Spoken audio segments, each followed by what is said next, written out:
All right, y'all.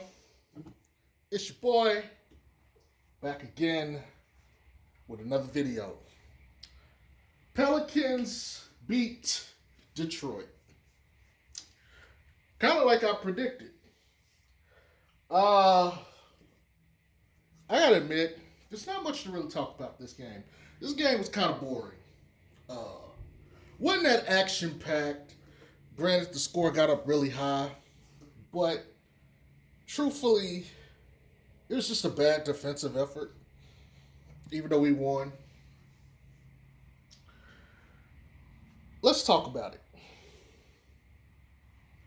Zion got his 32, 5 assists, I think 6 rebounds. And I believe the Pelicans are undefeated when he gets 5 assists.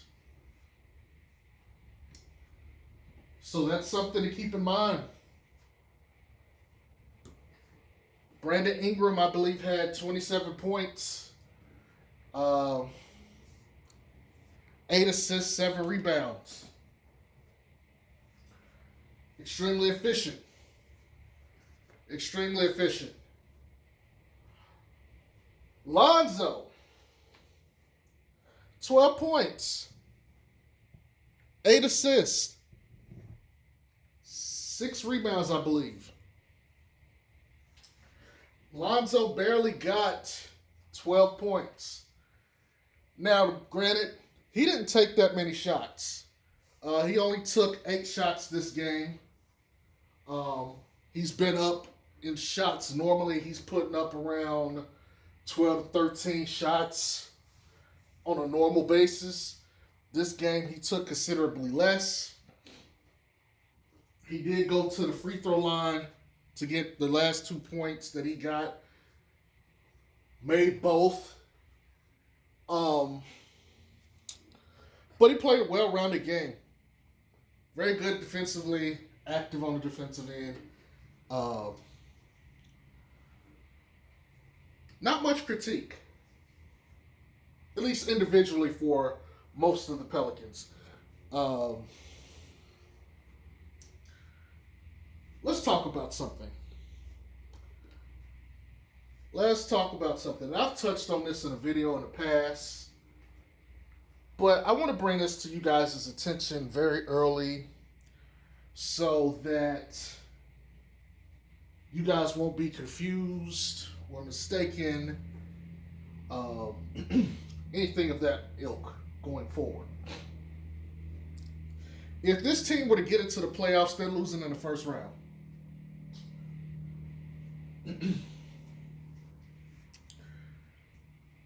The reason they're going to lose is not entirely for their defense. The reason they're going to lose is because they can't hit their fucking free throws. I know. They won. Why the critique? Why the criticism? Let's talk about this. Bledsoe missed 2 free throws that I remember for sure. He straight up missed 2. I believe Willie Hernangomez missed like 2 on separate occasions. Hell, actually, Bledsoe missed 3 for sure, I remember, because he took 1 that just hit off, I think, I don't know, I think he shot it too hard. Maybe I'm mistaken, but I know he missed 2 for sure. This is becoming something I noticed a couple weeks ago. I kind of ignored it because, to be fair, Lonzo is hitting his, Z is hitting his, B.I. is hitting his, and to be honest, that's kind of what you want from your big 3 guys. You want those guys hitting free throws. But I'm going to tell you right now, because it used to be the criticism was if Lonzo was in the game late, they would just foul him. Well, Lonzo is showing you that shit ain't true anymore. He's actually a competent free throw shooter now. It is caught up with the shooting of him. He was 4 of 8 tonight. He shot 50% from the field. 2 of 5 from 3. 40% from 3 basically is what that translates to if you're not a mathematician. But he made both his free throws in the last minute of the game. We got too many guys missing free throws. And if you go back and look at some of the Pels' losses, free throw misses were part of the problem. Huge part of the problem. And in the playoffs ain't just about your best players. They're also about the little nuanced things in the game. Not hitting free throws will cost you a game. Now, listen, it is very possible. Obviously, this is the day before the Milwaukee game. I didn't know they were playing tomorrow, but they said that tomorrow they have a game, so this is back-to-back, first of a back-to-back. Granted, the Pels just played tonight. They could be tired tomorrow. But if the Pels lose tomorrow to Giannis, and it's a close game, I want you guys to go back and look at the free throws. At one point, they showed a graphic on the TV that when it came to free throws, Detroit was 10 of 14, and the Pelicans were like 11 of 18. That's 7 points. And I know that wasn't the final tally, but that was somewhere, I believe, either at the end of the half or around the third quarter, something like that. But think about this. This game was tight. This game was tight. From the beginning, all the way up until like the starters came back, or really a little bit before the starters came back. I got to give the bench some credit tonight. The bench actually managed to get us the lead going in the fourth quarter. I got to give them credit. But the game was pretty close. Think about this. 10 of 14, 11 of 18. We took more free throws. We had more trips to the line to shoot than they did, but we couldn't knock them down. Couldn't knock them down. Had this game been a lot tighter,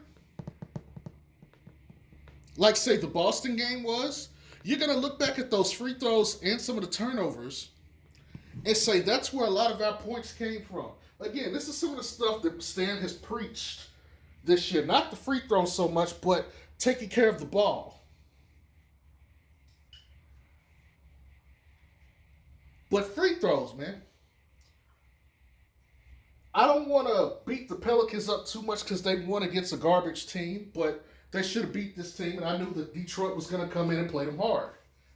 Hell, Plumlee wasn't even trying to let them waste out the clock. He was going to try to win that game or compete even down to the final second. That's what you want to see. I like that shit from Mason Plumlee. Sure do.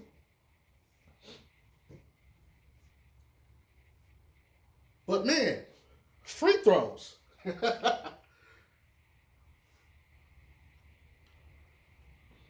Got to get your free throws up, man.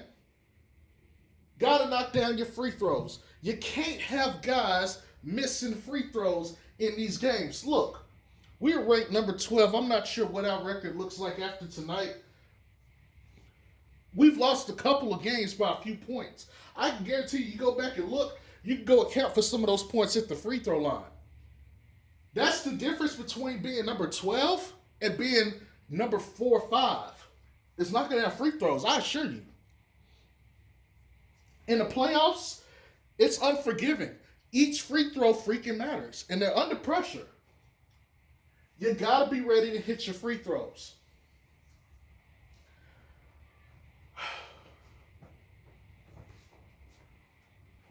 Let me talk about this, man.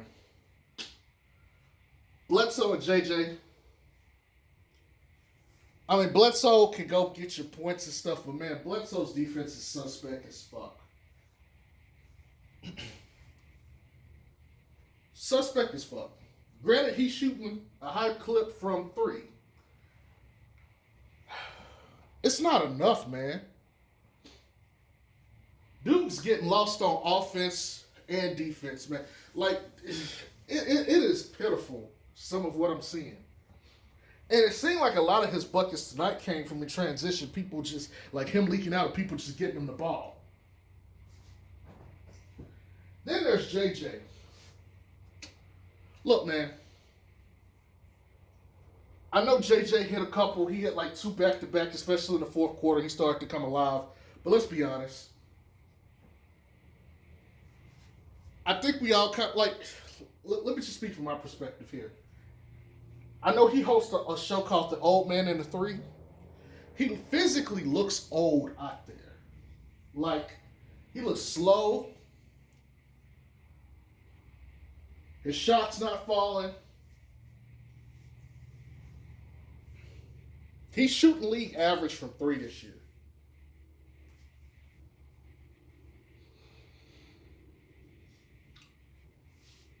It's not good. It's not good.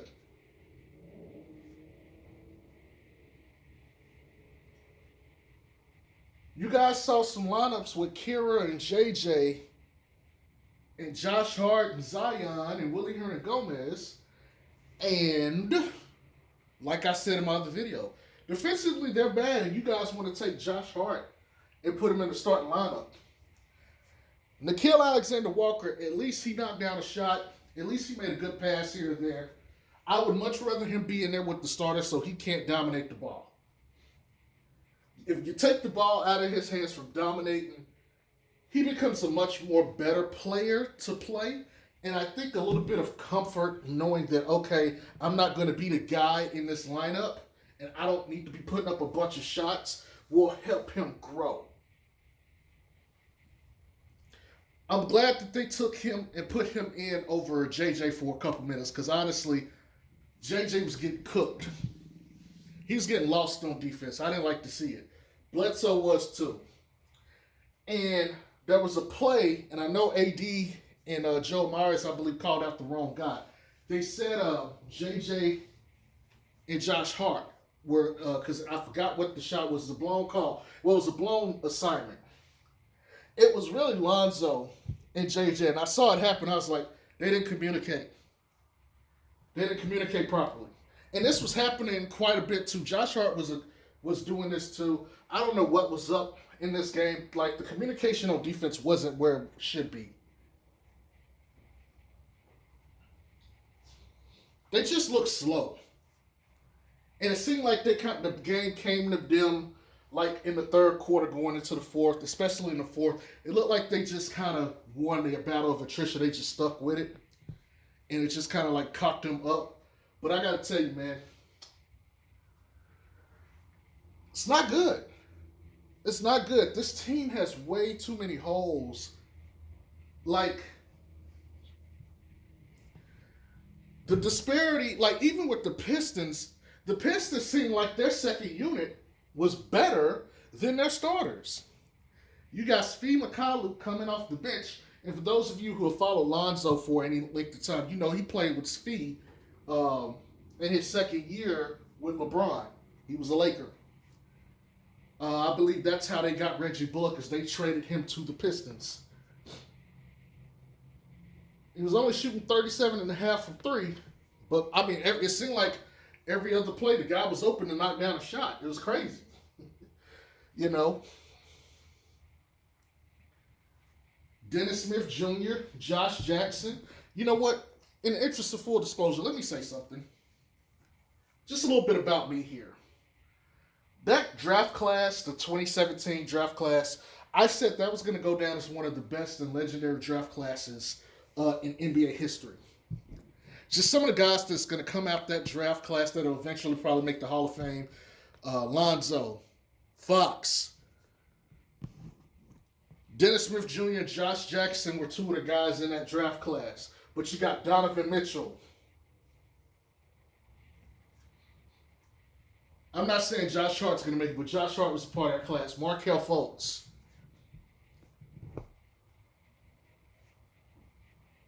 A lot of talent came out of that draft class, believe it or not. Kuzma came out of that draft class. I know I'm naming a bunch of guys that will probably never even make an all-star team right now, but the point of me naming these guys is I just want to put this out here that I thought this was going to be one of the best draft classes ever because they had so much talent. And I still stand by this. Like Dennis Smith Jr. and Josh Jackson, they were playing some really good basketball tonight. And it's hard to think that Josh Jackson was like warming a bench in Phoenix a couple years ago. It's hard to think that Dennis Smith Jr. was playing, or not playing rather, off the bench in New York and was trying to go to the G League to go get some get some games in. And they come out here and they hooping.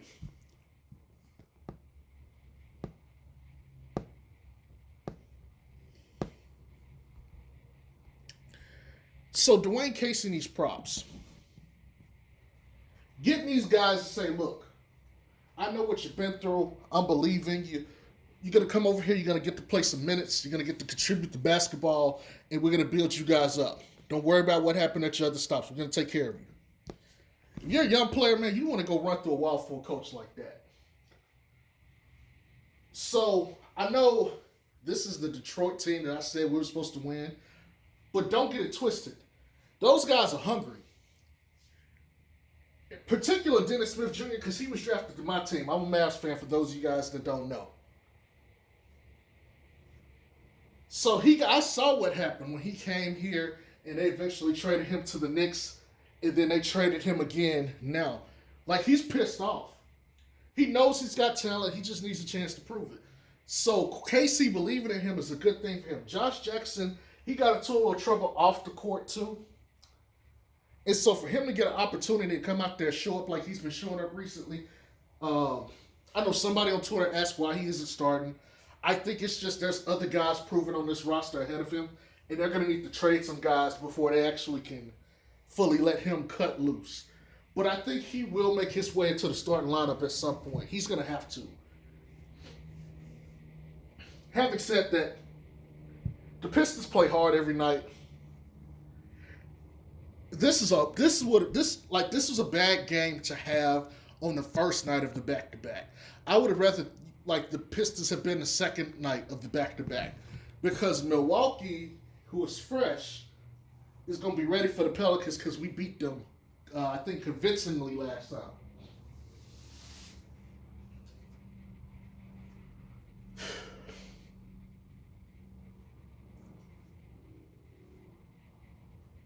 Pelicans need a lot of roster help. They need a lot of roster help.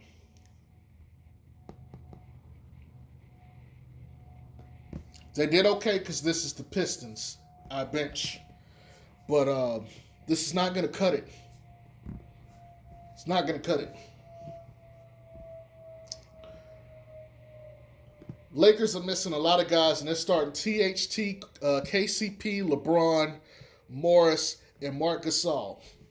That's who they're starting. That's their team tonight. If Zion or B.I. went out, let's just take Zion out real quick because he's the best player on the team. If Zion went out, who's going to replace his production? Who's going to give you anything off the bench? Who can play power forward for you? Nobody. So you got to slide Brandon Ingram over. Okay, so what are you going to do at small forward? Probably bump Lonzo down to small forward because he's got the height. So now what? You got Bled. Now who are you going to start? What's you going to start? Probably JJ. I can tell you right now, your defense is already suspect as it is. It's about to get a whole lot worse. JJ, Josh Hart, Nall, Kira, none of these guys can replace Zion's work. They can't provide anything of substance to replace what he's giving you. Even if we took out B.I., none of these guys can replace what B.I. is giving you. Even if you took out Lonzo, none of these guys they can't give you anything that Lonzo gives. It's funny. Because AD has made sure he talked about how people online are shitting on Zion. And I like the fact that AD is not afraid to get on national television and call out the stupidity that's on Twitter. But let's just keep it 100. The drop-off from the starters to the bench is extremely high. It sucks and it's frustrating to watch them at times. But you got to understand what you got to work with. So we going to a game tomorrow. Play the Milwaukee Bucks. Pelicans could win this game. They very well could. Very well could. We'll have to see. I'm going to go ahead and put my money on the Pelicans. I'm going to put my money on the Pelicans.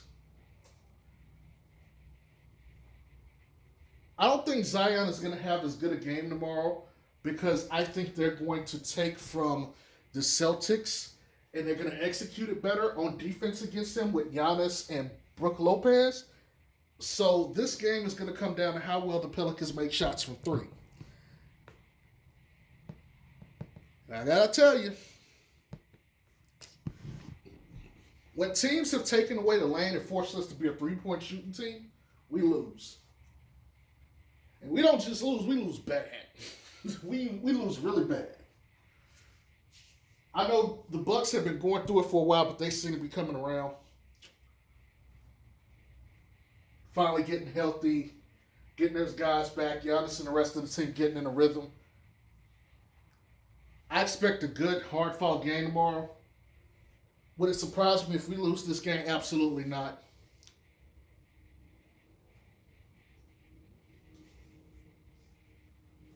Post this motherfucking stats. Post-game video is never not going to have that. Unless he just has a putrid performance. 12-7, or 12-8-6 is still really good. I don't care what you say. And he's still keeping his record up of consecutive games of getting 12 or more.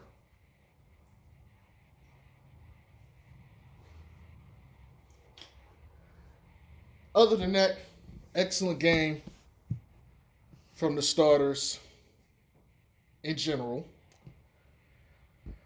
Nice team defense, even though it could be better. Let's go on and win this game against Milwaukee. So it's your boy. I hope y'all have a good night. And I'll see y'all back tomorrow with another one. Peace.